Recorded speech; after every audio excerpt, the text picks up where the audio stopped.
দীপু, একা একা থাকতে তোমার খারাপ লাগে না? স্কুলে কজন বন্ধু আছে তোমার? অনেক। স্কুল ছুটি হলে কি করো তুমি?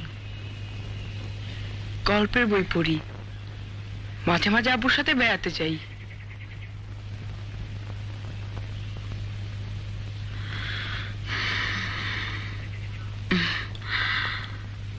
কোথায় বেড়াতে সবচেয়ে পছন্দ করো তুমি? সমুদ্রের কাছে। হুম।